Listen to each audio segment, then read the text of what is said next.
All right, how's it going? My name is Alex. My debate is on the assault weapons ban. So the question that's being asked is that because of the school and other shootings that are taking place in the United States, should there be an assault weapons ban? Now I'm choosing to argue that there should not be an assault weapons ban. The first point that I want to take a look at here is in the discussion of human nature, about why I don't think that banning these weapons would really prevent shootings from taking place.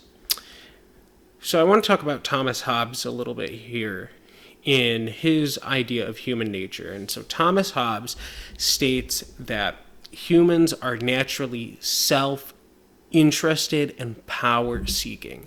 And as a result of this, because people are self-interested and power-seeking, when pursuing their desires, they will often come to blows and come into conflict. This can be seen all throughout human history. We have been creating new ways to kill each other since the dawn of time. And it's not just about killing each other with these weapons. I think that when we can take a look at really early human era, we take a look at what weapons are being used for. Oftentimes it's hunting, it's survival. And so what I mean to say by this is that if you were to ban assault weapons, then people who wanted to have ill intent and go out and create these acts of terror, these shootings, or whatever, they would find other ways to do it. I think that this can be seen in England. If you take a look at the UK's Parliament, they have a Commons Library website where it discusses some of their statistics. And though I can't say that this is a causation, over the past couple of years in the UK, as gun violence has decreased, there has been an increased number of stabbings. So here we can see that there has been these levels of gun control, and though there is less gun violence, the stabbing violence has increased. Another statistic that we can see from that same website with UK's statistics is that in their gun violence, a lot of the gun violence since 2011, almost 50% of it has actually been through the use of handguns. So if we're going to ban any type of gun as a means to prevent gun violence, then wouldn't it make the most logical sense to ban the specific category of guns that is creating the most gun violence? Now, there's one more point that I would like to bring up as to why we should not have an assault weapon ban.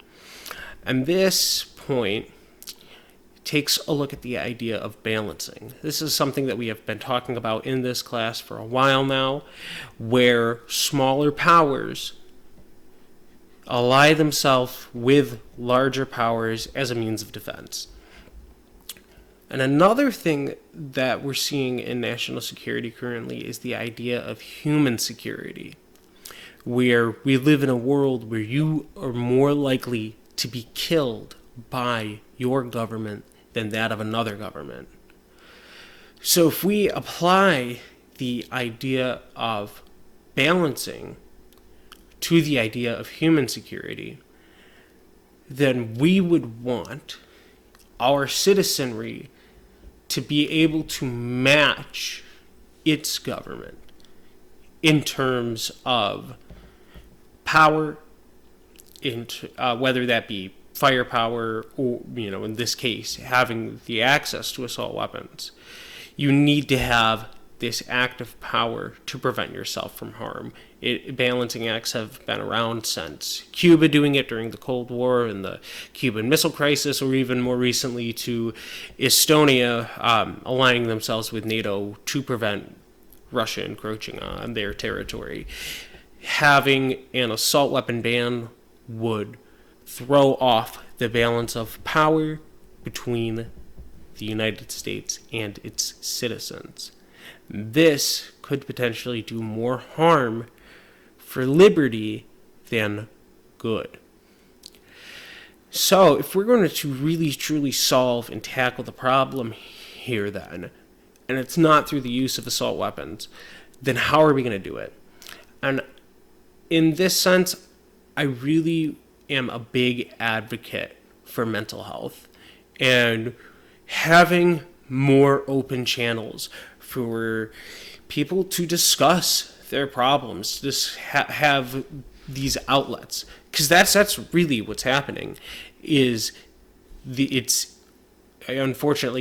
how people are choosing to express themselves. They're expressing themselves through this level of violence.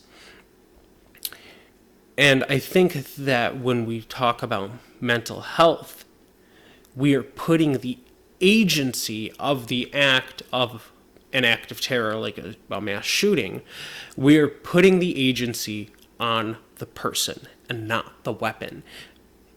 By saying we should have an assault weapon ban, we are putting the agency on the weapon. We're saying that the weapon is what's the cause of this, cause of the problem. And I think that we ignore the agency of the person. So, in conclusion, I do not believe that we should have an assault weapons ban. Instead, we should focus on prioritizing mental health. Okay? I think that's it. Thank you.